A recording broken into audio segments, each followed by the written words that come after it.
Родился я в деревне Стрелецкой, Ядринского района. Вот 2 километра от Ядрина. Вот. Кончил 7 классов. Только в деревне было всего 8 классов. Школу. А остальные ходили в Ядрин. Другие. Ну там 8, 9, 10. Вот. Нас тут собралось уже человек 8, наверное, пацанов. И все договорились и уехали в город Горький, в том числе и я. И поступил на завод «Красное Сормово», значит, работать, учиться. Там профсоюзная школа была, и мы и учились, и на практику ходили, и жили в общежитии, кормили нас в столовой. Вот. А потом война началась. Война началась, и нас всех, значит, во-первых, лишили питания, за свои уже стали, а за нас кормили, значит, в столовую ходили.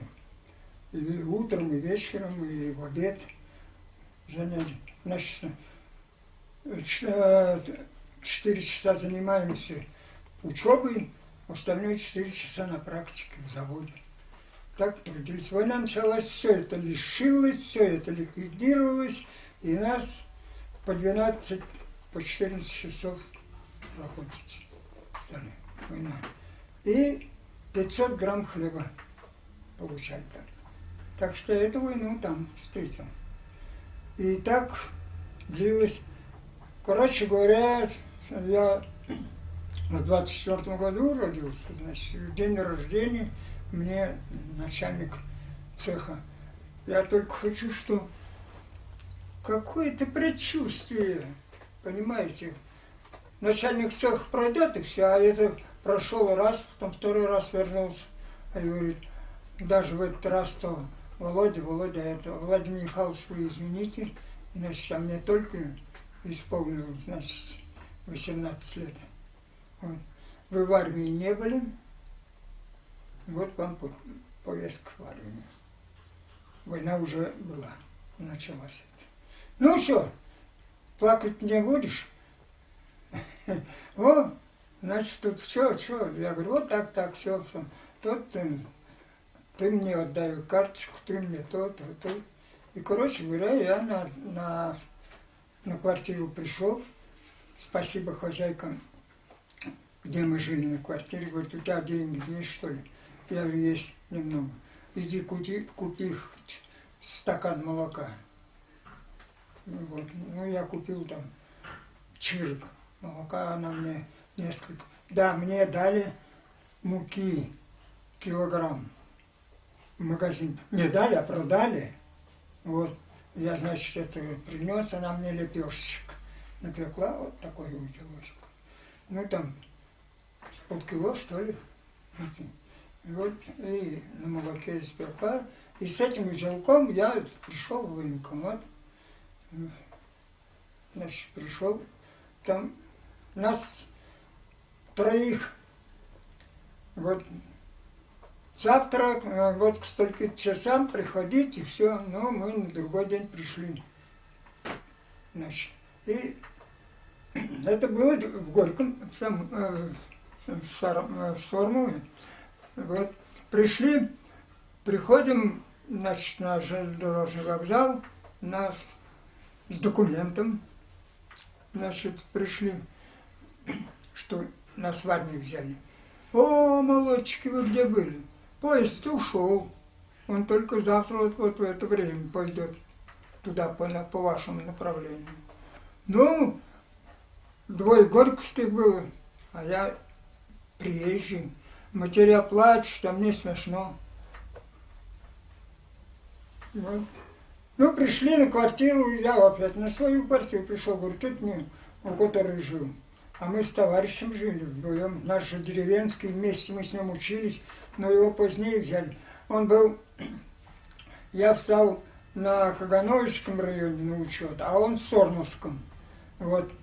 И его позднее взяли, меня раньше взяли, потому что я в другом районе был, на военном учете. Ну, на приписку.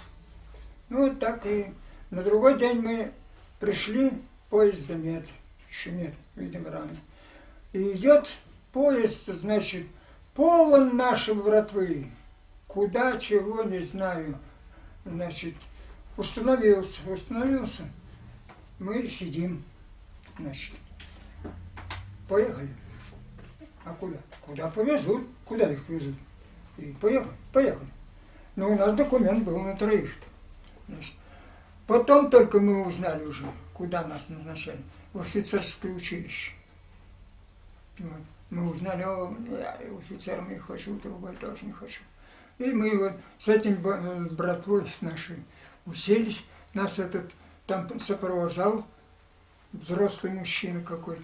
Почитал эту бумажку, что ж вы тут,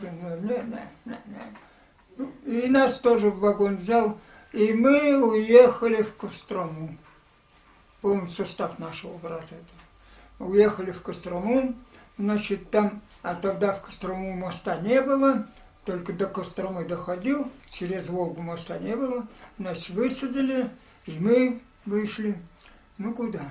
Их повели в костромские лагеря, это уж потом мы узнали, куда. А мы с ними маленько, а потом и отстали.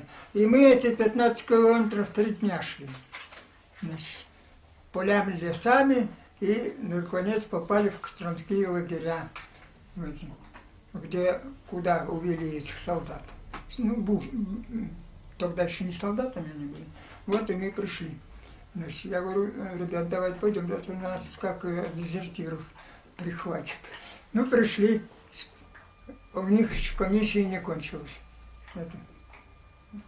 Мы там километры от да, километр 3, мы 2 дня шли, 3 километра. Пришли, там направление прочитали, головами помотали и говорят, ну ладно, давайте. И тут же взяли нас, приписали. И наше похождение кончилось. Тут же бандировали, там прочее, и стал я учиться. Вот, Песочник, Костромские лагеря. И направили нас всех, в общем, в полковую школу. Кончил полковую школу. Кончил полковую школу. Всех моих товарищей, которые, значит, мне присвоили сержанта, а остальным младших сержантов, и их на фронт. А меня не берут. Не берут, я заявление начальнику, командиру бригады, командиру роты, пишу, почему туда-то, товарищ старший лейтенант, почему? Идите, куда вас посылают, а там видно будет. Ну, короче говоря, моих товарищей, с которыми я учился, всех на фронт, а меня оставили в полковую школу. И я там, присвоили мне сержанта, значит, до этого. И я занимался в полковой школе, был, значит, командиром первого отделения. А командир первого отделения, он же, когда нет офицера, ты занимаешься. Тут вскоре, значит, мне, не знаю почему, присвоили старшего сержанта. И я так служил